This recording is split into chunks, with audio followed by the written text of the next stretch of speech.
በስመ አብ ወወልድ ወመንፈስ ቅዱስ አሐዱ አምላክ። እጅግ የተወደዳችሁና የተከበራችሁ የኢትዮጵያ ኦርቶዶክስ ተዋሕዶ ቤተ ክርስቲያን አማኞች፣ የእግዚአብሔር ቤተሰቦች፣ የእናታችን የቅድስት ድንግል ማርያም የቃል ኪዳን ልጆች፣ ምዕመናንና ምዕመናት እንደዚሁም ሕፃናት በአምላካችን በእግዚአብሔር ስም በያላችሁበት አገር በያላችሁበት የዓለም ክፍልና ጥግ እንደምን አላችሁ? እንደምን ቆያችሁ? አሜን። አምላካችን እግዚአብሔር እንደ ኃጢአታችን ብዛት እንደ ሰውነታችን ክፋት ሳይሆን እንደ ቸርነቱ ብዛት በዕድሜያችን ላይ ይችን የዛሬዋን አዲስ ቀን ስለጨመረልን ስሙ ለዘላለም ከአጽናፍ እስከ አጽናፍ ከምድር እስከ ሰማያት የተመሰገነ ይሁን። ሃይማኖት የሚለውን 10ኛውን ክፍል ይዤላችሁ ቀርቤያለሁ።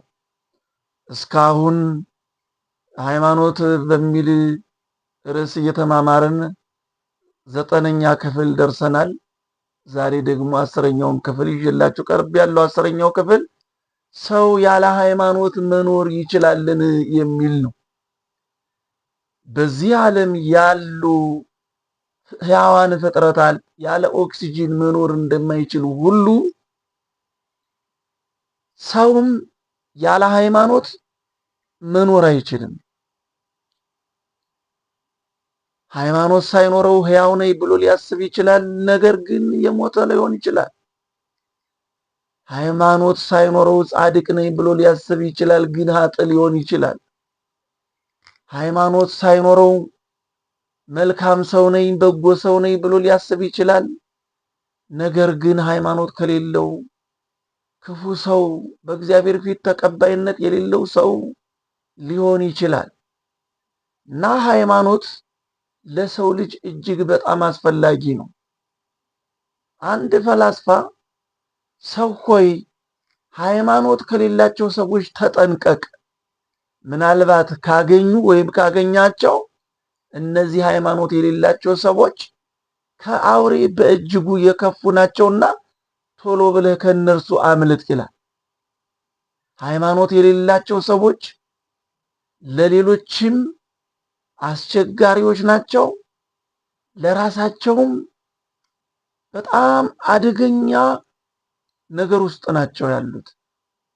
ስለዚህ ሃይማኖት የሌላቸው ሰዎች ቶሎ ብለው በእግዚአብሔር ሊያምኑ ይገባቸዋል ማለት ነው።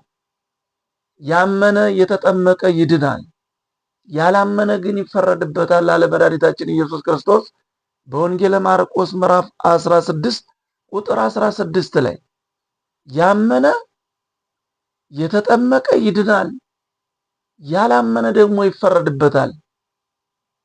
ሁለተኛው ሞት ገሃነም ይገባል። ለዘላለም እየሞተ ይኖራል፣ እየኖረም ይሞታል፣ እረፍት አይኖረውም እና ያመነ የተጠመቀ ይድናል፣ ያላመነ ደግሞ ይፈረድበታል ማለት ይሞታል። ስለዚህ ያለ ሃይማኖት መኖር አይቻልም። ሰው ሃይማኖት ከሌለው ራሱም ይሞታል፣ ለሌሎች ለባልንጀሮቹም ደግሞ ከአውሬ የከፋ አውሬ ይሆንባቸዋል። ስለዚህ ሰው ያለ ሃይማኖት መኖር አይችልም። በሃይማኖት ነው ከእግዚአብሔር ጋር ህብረት አድርገን የምንኖረው። በሃይማኖት ነው ወደ እግዚአብሔር የምንቀርበው። በሃይማኖት ሆነን ስንጸልይ ነው እግዚአብሔር የኛን ልመናችንን ሰምቶ ችግራችንን የሚያስወግድልን። በሃይማኖት እነሆ ሃይማኖት ልባችን ላይ የተዘረጋ ነው። በሃይማኖት መስመር ነው ወደ እግዚአብሔር መቅረብ የምንችለው። ረቂቅ የሆነ መስመር ነው ሃይማኖት። መንፈሳዊ የሆነ ወደ እግዚአብሔር የሚያደርስ መንገድ ነው ሃይማኖት። ስለዚህ ሰው ሃይማኖት ከሌለው ወደ እግዚአብሔር ሊቀርብ አይችልም። ወደ እግዚአብሔር ካልቀረበ ደግሞ ሊድን አይችልም። ስለዚህ ሰው ሕያው ሆኖ ይኖር ዘንድ በዚህ ዓለምም ከእግዚአብሔር በሚገኙ በረከቶች ውስጥ ይኖር ዘንድ በዘላለም ሕይወት ከአምላኩ ከእግዚአብሔር ጋር ሕያው ሆኖ ይኖር ዘንድ ለሰው ልጅ ሃይማኖት እጅግ በጣም አስፈላጊ ነው እና ሰው ያለ ሃይማኖት መኖር አይችልም። በሃይማኖት ነው የሚኖረው። በሃይማኖት ነው ሕያው ሆኖ የሚኖረው፣ ደስተኛ ሆኖ የሚኖረው።